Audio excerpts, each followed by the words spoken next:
Salut les petits gars, nous voici pour une nouvelle vidéo. Donc j'en profite pour aller faire les courses pour pouvoir sortir la voiture. Et en même temps je vous fais une petite vidéo bien tranquille. Donc je vais un petit peu vous expliquer, comme beaucoup me demandent, mon parcours automobile.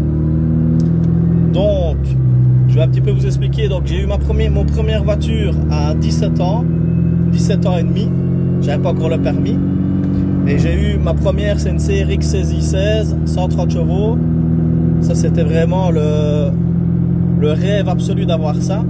J'ai gardé plus ou moins, je vais dire à mon avis je pense 7-8 mois. J'ai eu le permis, j'ai pu l'immatriculer et rouler avec. Je l'ai vendu, à l'époque c'était 180 000 francs belges. Donc ça faisait déjà presque 5 000 euros. 4 500 euros plus ou moins. Et je l'avais payé une histoire de, je pense j'avais payé 1000-1500 euros la voiture. Je vous parle de ça il y a plus de 20 ans.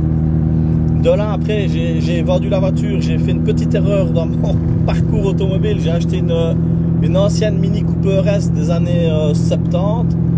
Je crois que c'était une 78. J'avais swappé en 1300 double carbu. Mais ça n'avançait pas du tout, c'était vraiment une charrette. J'étais tout le temps en panne en plus avec ça. Donc ça m'a un peu appris déjà la mécanique, à swapper le moteur. J'avais mis collecteur, j'avais fait plein de trucs dessus. C'était un peu ma période un peu tuning aussi, parce que je faisais de la sono. Mais ça n'a pas duré longtemps. Ensuite, j'ai acheté, alors ça c'était le top pour moi, une R5 GT Turbo, phase 2. Donc bien évidemment, dès que je l'ai eu, je l'ai acheté avec le turbo cassé. J'avais payé 300 euros la voiture, donc ça faisait 12 000 francs belges.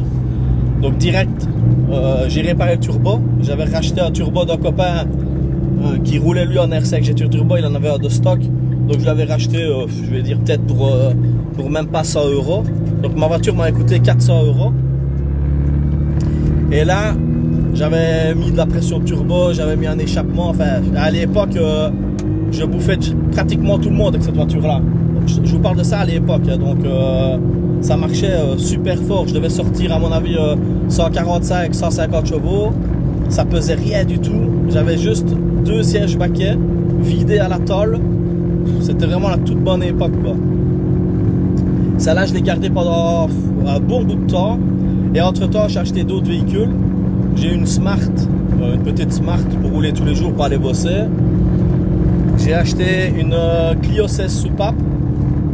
Alors là par contre, ça aussi j'adorais le look, était magnifique. J'ai hésité entre une CRX VTEC et la Clio. J'ai pris la Clio parce que je trouvais que le look était magnifique de la 16 soupape. C'est la même que la Clio Williams, c'est de la même couleur. Sauf que c'est en 1816. Donc là-dessus, dès que je l'ai eu, près de chez nous, on organisait des genres de petits runs sauvages, on va dire, mais c'était dans une rue fermée, c'était dans un zoning. Et alors de là, évidemment, je me suis fait bouffer par une 106 GTI, il va se reconnaître. Et alors de là, j'ai jamais pu arrêter de préparer. Donc là, directement, la semaine d'après, j'ai acheté des arbres à cam, un boîtier Cupisol, j'avais allégé le volant moteur, enfin j'avais fait une admission moi-même et tout. Et 2 semaines après, je suis retourné au run, et bien évidemment, je l'ai bouffé. Et il va se reconnaître, c'est le malo. Donc voilà, c'était vraiment une super époque. Après la Clio 16 soupape, je l'ai vendue à mon meilleur ami Renaud. Il l'a toujours, elle est dans un garage. Alors là, j'ai acheté moi une M3 E46 343 chevaux. À l'époque, j'avais 23 ans. Alors là, c'était pour moi, c'était le graal absolu de rouler dans une caisse pareille. C'était quasi nouveau à l'époque. C'était une couleur, la Carbon Schwarz, avec les jantes en 18. Elle était magnifique. L'intérieur était couleur rouge bordeaux. Donc là, ce que j'ai fait à l'époque, j'ai juste fait des kata, ligne et admission que j'avais fait maison. Et alors une reprog pour enlever le speed limit, parce que la reprog tu gagnes pas énorme.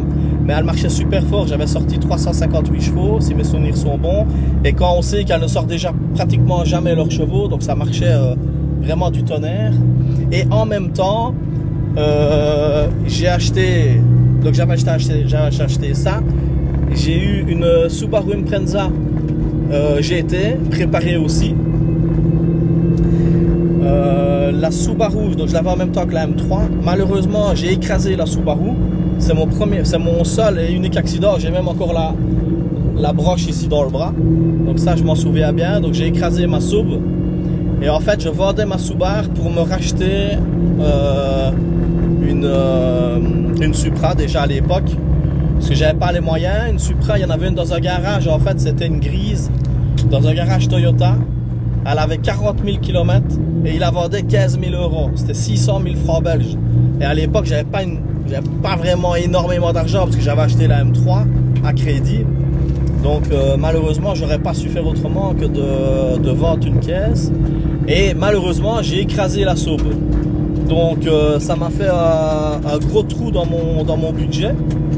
Donc j'ai racheté, je me suis rapatrié sur une Fiat Punto GT, une jaune. Ça aussi, ça marchait du tonnerre. C'était moins bien qu'une Supra, mais bon, voilà, il fallait bien un truc qui marche et pas trop cher. Donc j'avais acheté ça, j'avais acheté en France. Elle était magnifique, c'était une phase 2,5 avec les feux teintés noirs. Bien évidemment, j'ai carto, j'ai ligne, enfin j'ai fait plein de trucs dessus aussi. J'ai changé les injecteurs. Je sortais, je pense, 160-170 chevaux. Ça marchait vraiment super fort. J'adorais cette caisse. Alors après, je l'ai vendu. J'ai acheté une Civic Type R EP3. Là aussi, super caisse. Hein, franchement, c'est un truc de fou. C'était 200 chevaux d'origine. La mienne, quand je l'ai achetée, elle avait les pistons JDM. Donc le taux de compression était plus élevé.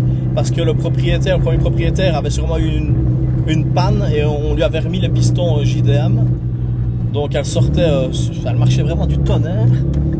Et alors de là, j'ai mis collecteur Toda, ligne Nvidia, admission InGen. C'est tout ce que j'avais. Alors là, ça marchait. Tout le monde croyait même que j'étais préparé à mort et elle avait quasi rien comme pièce. Et ça, c'était vraiment un truc de fou. On allait souvent rouler à l'époque sur le circuit de Spa-Francorchamps. Et si mes souvenirs sont bons, il me semble que je tournais en 3 minutes 04. C'était déjà super chrono. J'étais encore devant le petit Malo avec sa Clio genre Agnotti. Ça, il s'en rappelle encore. Non, c'était une super époque, franchement. Alors de là, je l'ai vendu. Et alors là, j'ai repris... non, je l'ai remis dans un garage et j'ai repris une Mitsubishi Lancer Evolution 6. Comme dans Taxi 2, vous voyez, la noire là. Avec le volant à gauche, donc la bande conduite du bon côté. Super rare. Je l'avais trouvé dans un garage chez les Flamands du côté flamand. Alors là, ça a été le truc de fou, quoi. D'origine, normalement c'est 280 chevaux. Je l'avais passé au bord. À l'époque, j'avais pas de bord, j'avais rien. Je l'avais passé au bord chez Tuning Box, préparateur belge près de chez nous. Enfin, préparateur qui fait des boîtiers additionnels. Et alors, j'avais 315 chevaux. Ça marchait déjà super fort. Mais bien évidemment, jamais assez pour moi. Donc, qu'est-ce que j'ai fait? J'ai mis ligne complète, injecteur, boîtier Apexi Power FC que j'ai réglé moi-même. C'était ma deuxième fois que je réglais une voiture sur un boîtier programmable. Là, le premier, c'était sur ma Subaru. Enfin, ma deuxième Subaru, mais je vous expliquerai après. Parce que j'ai encore acheté une autre Sub. Des Subaru, je crois que j'en ai eu 4 au final, au total. Dont une qui sortait 420 chevaux. Mais pour les Evo, donc là, c'était encore plus vieux. Donc les Evo, j'avais mis un boîtier programmable Apexi Power FC. Puis j'ai changé, j'ai mis un boîtier Autronic. C'était une gestion programmable avec bang bang, enfin tout le bazar. C'était comme une voiture de rallye. Le boîtier, le turbo, il a cassé. Parce que j'ai voulu le faire régler. Je m'étais dit, bon, je vais faire régler la voiture par un grand professionnel qui fait dans les Subaru, ils font que du rallye. Ils m'ont cassé le turbo. Donc de là, j'ai décidé que je n'irai jamais plus chez personne. J'ai toujours fait tout moi-même. Et à l'époque, je devais avoir 25 ans, 26 ans. Je réglais déjà. Mais je m'étais dit, bon, ils sont meilleurs que moi, je vais la faire régler là-bas. Et malheureusement, mon turbo a cassé. J'ai dit, c'est bon comme ça. Et dorénavant, je règle tout moi-même. Et j'ai réglé tout moi-même à chaque fois. Et elle marchait super fort. J'avais remis un turbo de Mitsubishi Lancer Evo 9. Elle venait de sortir les Evo 9. Donc j'avais swappé le turbo de l'Evo 9 dans mon Evo 6. Je sortais un peu plus de 400 chevaux. Pour l'époque, c'était un truc de fou. Je me rappelle encore, j'étais avec Zozo mon pote Zozo, que maintenant lui il a une GTR aussi. Et à l'époque il avait commencé avec une 1916 soupape. C'était vraiment une époque de fou quoi. Et il était venu avec moi, on avait été au bar, on avait sorti je crois que c'est 415 ou 420 chevaux, ou voire un peu plus, je me souviens plus trop bien la puissance. Et je me rappelle que sur le chemin du retour, on était tombé sur un GSX-R 750 sur l'autoroute et on aurait mis sa caisse. C'était un truc de fou. Pour l'époque, tu n'aurais jamais cru que tu serais devant une moto, quoi, tu vois. Et puis de là, alors après l'Evo 6, j'ai vendu la M346 que j'avais montée toute en CSL avec les jantes CSL, pare-choc avant, pare-choc arrière. Enfin, elle était super belle. Je l'ai vendue parce que je voulais absolument une Supra. Et comme la Supra avait commencé déjà à augmenter dans les tarifs, j'ai dû vendre la M346. Je l'avais vendue 26 000 € à l'époque. C'était déjà un super prix. Et maintenant on n'en trouve pratiquement plus. Donc, enfin, dans ces prix-là, c'est une boîte Manu, moi, la M3. Donc voilà, comme ça vous voyez un petit peu le parcours que j'ai eu. Ça, c'est la première partie. Je vais bientôt arriver au magasin, donc je vais devoir couper la vidéo. Mais comme ça, vous voyez un petit peu que malgré tout, on peut commencer de rien et terminer dans des caisses plus ou moins grosses. Bon, maintenant, ça reste que des GTR. Tout le monde va dire ouais, GTR, voilà. Mais il faut quand même la thune pour se la payer. Donc, comme quoi, tout le monde peut y arriver. C'est pas parce que tu viens de nulle part, un peu comme moi. Voilà, on se fait, il faut monter tout doucement. J'ai eu plein d'autres voitures entre temps, mais j'en oublie à mon avis plein. J'ai eu des 106 GTI. Voilà quoi. Maintenant, dans les grosses voitures, j'en ai eu aussi pas mal. Mais ça, c'est vraiment dans le début et que j'ai commencé dans les grosses voitures. Là, ma première grosse, c'était mon M346. Ça, c'était ma plus grosse fierté. À l'époque, je travaille toujours à l'usine parce que j'ai toujours travaillé là-bas. Ça fait 20 ans que je suis là. J'avais fait un crédit, j'avais mis de côté, j'avais vendu un vélo, enfin voilà, pour essayer de me payer la bagnole.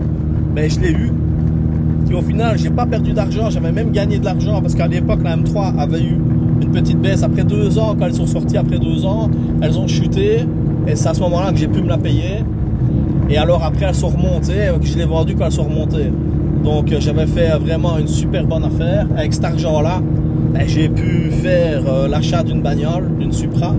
Mais là, j'avais fait une erreur parce que j'avais acheté une Supra volant à droite. J'avais été la chercher en Angleterre moi-même, j'avais payé 10 000 €. Parce que je m'étais dit, tu vois, j'avais 26 000 balles, j'avais presque 30 000 pour faire une prépa, donc j'avais 10 000 d'achat de voiture. Parce qu'à l'époque, ça coûtait rien, une Supra volant à droite, boîte 6, ça coûtait que dalle. J'avais payé 10 000 balles. Et malheureusement, le volant à droite, c'est pas pour moi. J'ai détesté le volant côté à droite, j'aimais pas de rouler du côté à droite. À la base, je suis dyslexique. Donc, à mon avis, est-ce que ça crée un truc dans mon cerveau? Je sais pas, mais je sais rouler à droite, parce que je mappe beaucoup de voitures avec le volant à droite, parce que je fais beaucoup de GTR et tout ça. Mais moi, au quotidien, rouler avec le volant à droite, je saurais pas. Donc, voilà, je vais retourner ici, comme ça, je peux m'arrêter et couper la vidéo. Donc, voilà, voilà un petit peu en gros les histoires. Je vous ferai une autre petite vidéo demain ou après-demain pour la deuxième partie de mes autres voitures. Là, ça devient un peu plus sérieux, dont l'erreur de cette Supra-là. Donc, je vous expliquerai un peu tout le parcours de cette Supra-là et puis où j'en suis maintenant. Donc, voilà les gars. J'espère que ça vous a plu. On est dans un chemin un petit peu de remembrement, donc on va peut-être se faire un petit shoot bien tranquille. Je regarde ma température d'huile, un petit léger quoi, puis je couperai la vidéo. Allez, hop, c'est parti.